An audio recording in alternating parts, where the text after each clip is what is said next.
Mohamed Kudus is the perfect signing for Chelsea.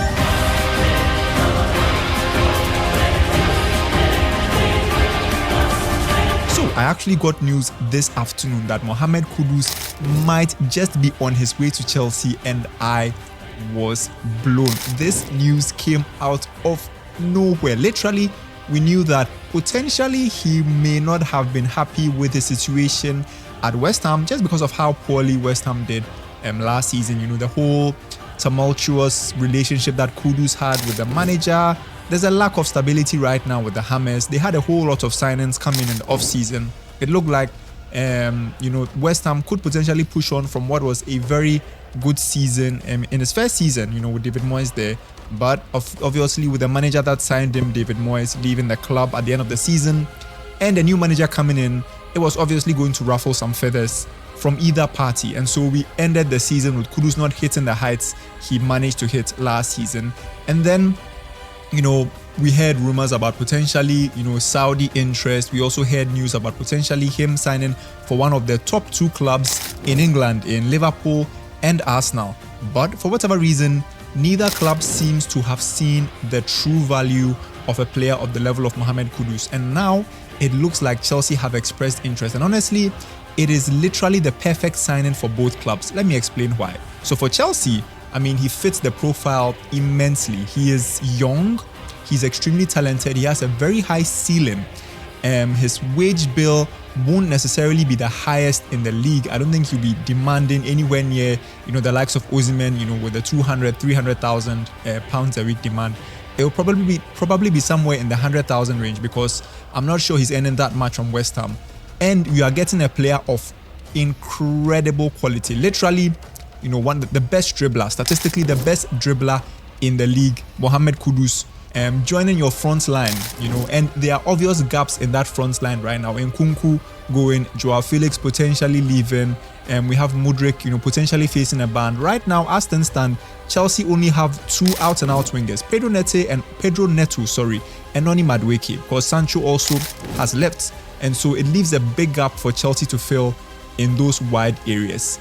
Also, competition for Cole Palmer in the 10 spots. Palmer currently plays as the out-and-out 10, but we've seen Palmer drifts out wide, and probably, in my opinion, does his best work drifting in from the right, with his left foot, crossing in balls. Look at the Conference League final, where he laid two beautiful assists for Enzo Fernandez and for Nicolas Jackson, all drifting onto the right and then cutting in and using his left for the first goal. And then obviously, exceptional wing play from the right as well to tee it up for Nicolas Jackson. And in a player like Mohamed Kudus, he's so versatile and he can fit into all of these holes exceptionally well. He can play on the left, he can play on the right, he can play through the middle. Obviously, he has his best position, which I think is in the 10 spots, but he's extremely versatile. And at a club like Chelsea, especially with so many competitions coming up next season, the Club World Cup in the off-season, and then with the Premier League, Champions League football, and then also, other cup competitions, we can see Kudus feature and potentially make his mark in those competitions. Again, a player of Kudus' profile, I don't think is expecting to start week in, week out, but there's obvious quality there, and that versatility will help him a lot, especially considering that Chelsea are light in the winger front right now. Both Pedro Neto and Noni Madueke like to play out from the right, and so there is a place there for Kudus to fill from the left-hand side position. He's played there for West Ham, although he struggled a bit. I think he can do a job from left wing. He's a willing runner, he's a willing tracker of the ball, he can track back, and he's an exceptional dribbler. I'd say much better than Jadon Sancho, much better than Pedro Neto, probably on par with Noni Madueke. He can cut inside. He's left-footed, but he can certainly cut inside and do a job there. Now, for a player like Kudus, why this is an excellent move, for one, Chelsea, come on. The Blues, we know about the Ghanaians and their history with Chelsea. Michael Essien, Baba Rahman, Christian Atsu. It's obviously, next in the line of succession. The second reason, Chelsea actually wants him. We saw 2 seasons ago when Chelsea played against West Ham.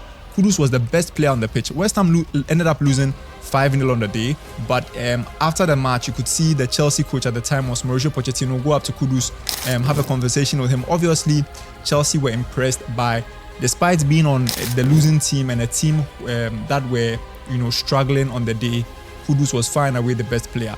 Chelsea are also a team that like to play with possession and play on the ball, in sharp contrast to a team like Arsenal, where I would have said would be his most likely destination. Arsenal like to essentially sit deep, sometimes soak up pressure and hit on the break.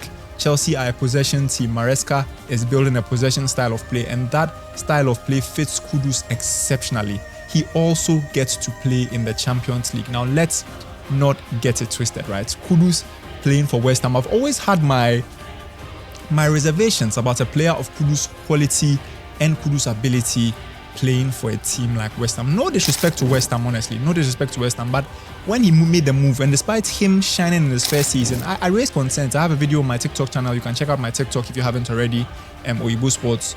I was like, is this the best fit? Because Kudus was coming from a team of the quality of Ajax, right? And Ajax were a Champions League team at the time. They were winning Eredivisie titles. But more than that, Ajax were a team that dominated and liked to play on the front foot. And we saw how well Kudus excelled in that style of play. And then coming to West Ham, I was a bit skeptical because West Ham and Moyes traditionally were known for a defense-first approach. They like to sit deep, soak up pressure, hit on the break. Now, in some passages of play, that suited Kudus quite well, because he does have a bit of a tendency and maybe sometimes a preference to try and hold up the ball, dribble out of tight spaces, and that allows other teammates, it frees up other teammates on the break.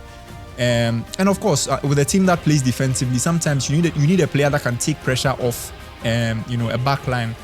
Sometimes you win the ball back, you play the ball to Kudus, Kudus holds up play, beats a couple of players, and then you have runners in and around that Kudus can play to. We saw Kudus do that exceptionally well in his first season for the Hammers. But with Lopetegui coming in the second season, the style of play changed, and they were no longer trying to play that way or play through Kudus. Now we saw Kudus shifted out to the wide positions, and then Kudus had to try and play out from there, and that was a lot more difficult than when Kudus was maybe playing in the middle and the hole was a 10.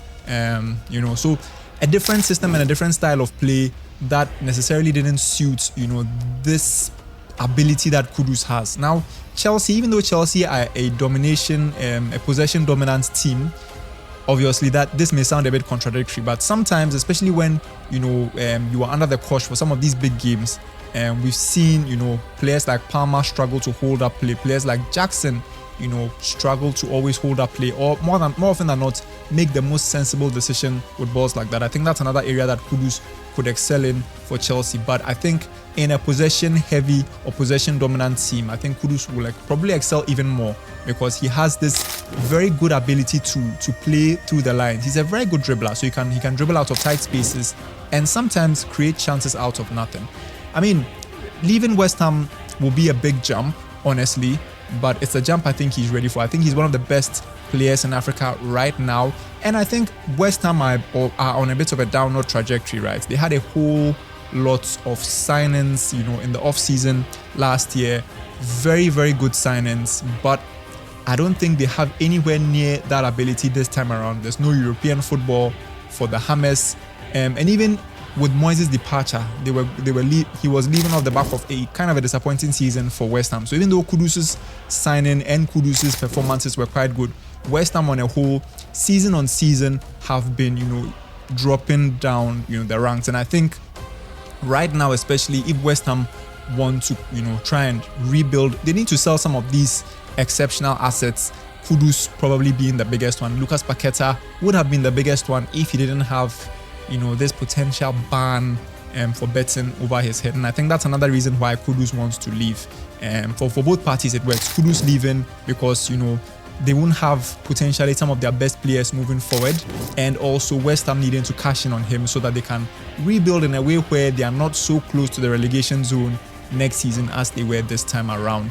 And yeah, honestly, I think it's a very good decision for both parties. The first offer Chelsea made was rejected. They offered a player plus cash for Mohamed Kudus. I think West Ham are trying to hold out for either a better player or potentially a bigger cash deal. But I think it's something that can be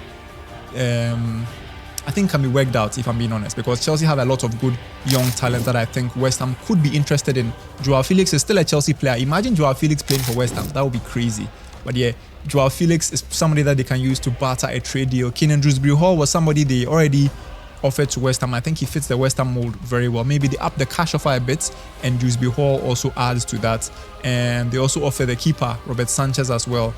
You know, so there are options, but if it happens, I will be insanely happy. I think it will be such a good deal. And as a closet Chelsea fan, I know maybe many people give me a hard time because I always seem to be all over the place, but I am on most days a Chelsea fan, and I think this will be an absolutely perfect signing, guys. But let me know your thoughts in the comments below, guys. Are you excited to see Mohamed Kudus potentially playing at Stamford Bridge, emulating one of the very great Ghanaian players, Michael Essien, in wearing that Chelsea shirt? Let me know your thoughts in the comments below, and how do you think he will fit in at Stamford Bridge if this move happens? And guys, if you enjoyed today's video, please consider smashing the like button, guys, subscribing to the channel Oyibo Sports, turning on that notification bell, and as always, I go see you all for streets.